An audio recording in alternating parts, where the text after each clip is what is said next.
Hello everyone, welcome to your digital class. Hope you all are doing well. Do take care of yourself and keep smiling always.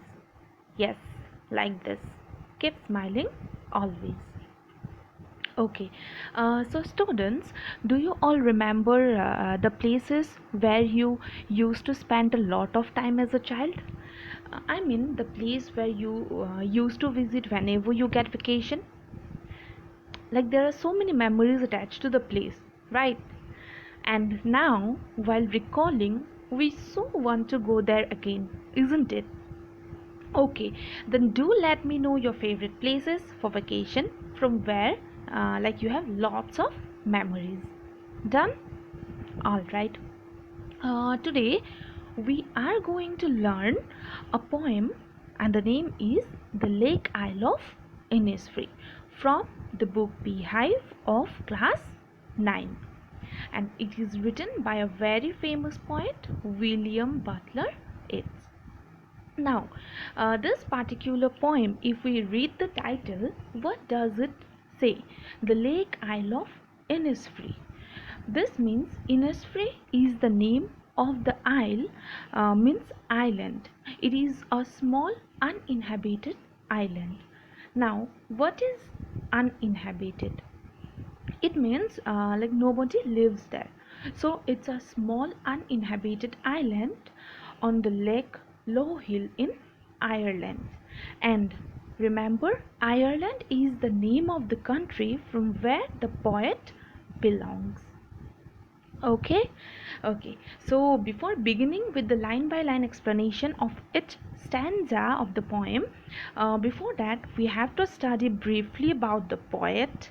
Then we will see 2 to 3 lines overview of what exactly we are going to learn in this particular poem. Okay, so this poem is written by William Butler Yeats. Now, William Butler Yeats was born in 13 June 1865 and unfortunately left the world on 28 January 1939. He was an Irish poet, dramatist, prose writer, and one of the foremost figures of 20th century literature. He is a very well known, renowned poet, and his writings were always on the top list in the 20th century literature. And today we are going to learn one of his writings, that is The Lake Isle of Innisfree. Now let's check the overview of the poem. What exactly we are going to learn in this poem? Let's check that. So, this poem explores the poet's longing for the peace and tranquility of Innisfree. Like this is the place where he has spent a lot of time, or you can say he has spent most of the time as a boy.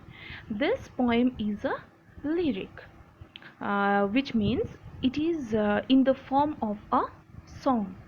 The lines in the poem are a sort of song. You can say it is a musical poem. Clear? Okay, so here is the poem, The Lake Isle of Innisfree, which we are going to study today. So you all do one thing, pause the video and read the poem once, and then we will proceed to the explanation part. Okay, in this way you will understand it in a better way. Okay, just pause it and read the poem. Okay, now if you are done, then let's proceed to the first stanza. Okay, so this is the first stanza of the poem, and what this stanza says is, I will arise and go now, and go to Innisfree, and a small cabin built there of clay and wattles made. 9 pane rows will I have there, a hive for the honey bee, and live alone in the beloved glade. Here in this poem, in the very first line, I means I refers to the poet, he says, now I will get up. That means I will arise, means I will stand up. Now I will get up, I will stand up and go to INNISFREE. And what he imagines that after going to INNISFREE, he will build a cabin there, small cabin there, using what? Using clay and wattles. Like wattles are the twisted sticks used for making fences and walls. See this image, say it properly. This shows how you can make something using clay and wattles. Okay. So like this, the poet is just imagining to make a cabin, a small room for himself where he can stay peacefully. Okay.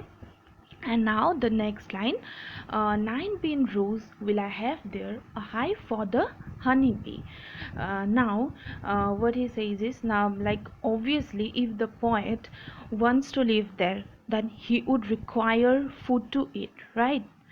So he says he will grow 9 rows of beans, which would of course be like, it would be enough for him to live. And he also wants to keep a beehive, like he also wants to to have a beehive there. Why? So that he can collect fresh honey from it and live happily, and live alone in the bee love glade. Now what he says is, he wants to live alone on the glade. Now what is glade? Glade is an open space on a lake. So he wants to live alone on the glade with only the buzzing sound of bees. Like means he wants to live alone in an open space, listening to the buzzing sound of bees. Done? Okay, then let's move on to the next stanza, that is stanza 2. So in this stanza, what the poet says, so he says, and I shall have some peace there, for peace comes dropping slow, dropping from the vales of the morning to where the cricket sings. Their midnights all a glimmer, and noon a purple glow, and evening full of the linnet's wings. So what he says, when I go there, there means INNISFREE. When I go to INNISFREE, I will have some peace there. He's just thinking that, and what he thinks is, peace will come slowly, gradually. It drops slowly. Now where does the peace drop from? So it's dropping from the vales of the morning to where the cricket sings.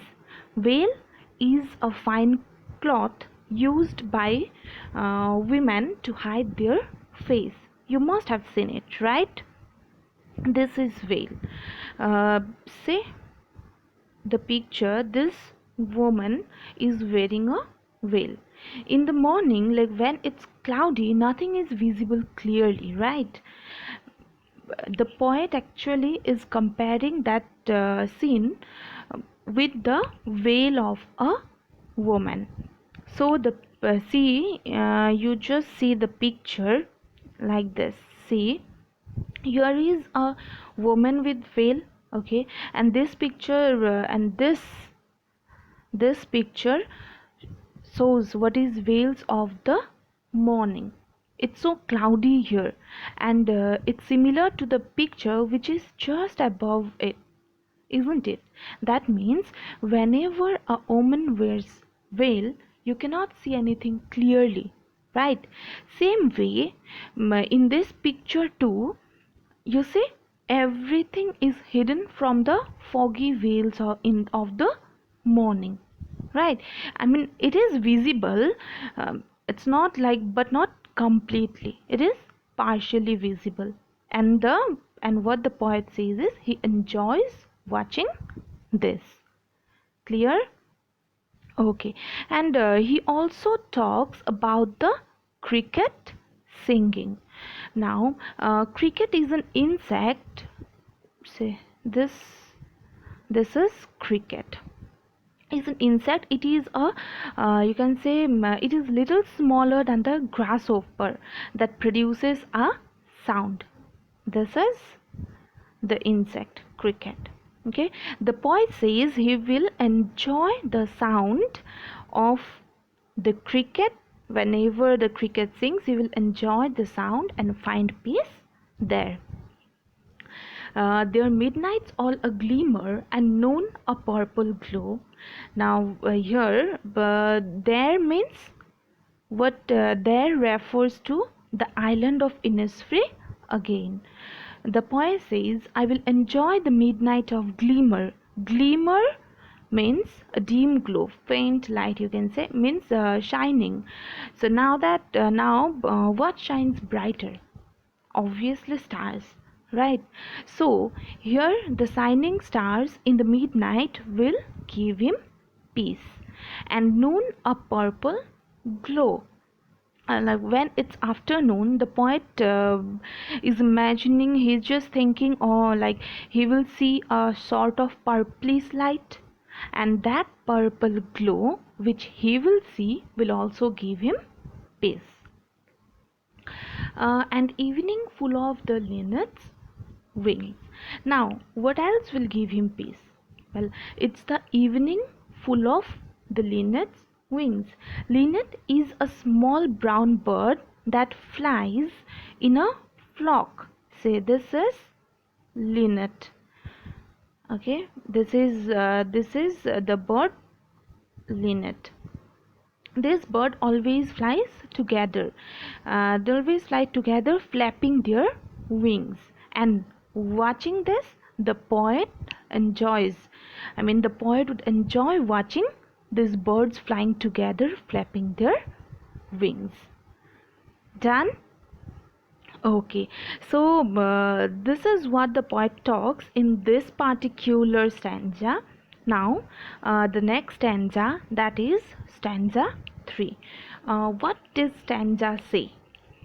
I will arise and go now, for always night and day I hear the lake water lapping with low sounds by the shore. While I stand on the roadway or on the pavement's grey, I hear it in the deep heart's core. So here in this stanza, the poet repeats his decision to himself that I will get up and go now. I will arise means stand up, right? So I will get up and go now. Here for means because all the time, all night and day means all the time, because all the time he just heard the water, the lake water lapping to the shore. See here, what is lapping? Lapping means gently striking against something repeatedly. Like when water strikes against the shore, you hear a beautiful sound, right? This is known as lapping, water lapping. Okay, so the poet says he wants to go there as he keeps on hearing this sound all the time. He just wants to go to Innisfree and like hear the sound, because it just keep on, he like even when he is in the city life, he just keep on hearing the sound of what sound? The sound of lapping. That means water when it gently strikes against something repeatedly means against the shore. So the sound he keeps on hearing. While I stand on the roadway or on the pavement's grey, I hear it in the deep heart's core. So pavement means a path for pedestrians at the side of a road. So this is pavement. Okay, it is the path for pedestrians to walk, which is at the side of a road. So the poet is in the city, and even when he stands on the road or on the footpath, he would hear the nature sound of water striking against the shore. While I stand on the roadway or on the pavement's grey, I hear it in the deep heart's crow. Like it doesn't matter where he stands, but this soft sound of nature will always remain in the bottom of his heart. He means everything related to Innisfree will forever stay in his heart's core, in the bottom of his heart, and he will always treasure it. Clear? Alright, so this shows that the poet is craving for a peaceful life. Maybe like he is just fed up of his busy life, so he like desperately wants a peaceful life, and that's how he has written this beautiful poem. He wished to go Innisfree and enjoy all the things which he has written in the poem. Clear? Okay, so I hope you all understood the poem. Just go through it nicely. After that, like write the meanings of difficult words and also try to write a summary of this poem. Okay, then that's all for the day. See you all in my next class. Till then, stay safe and take care. Thank you.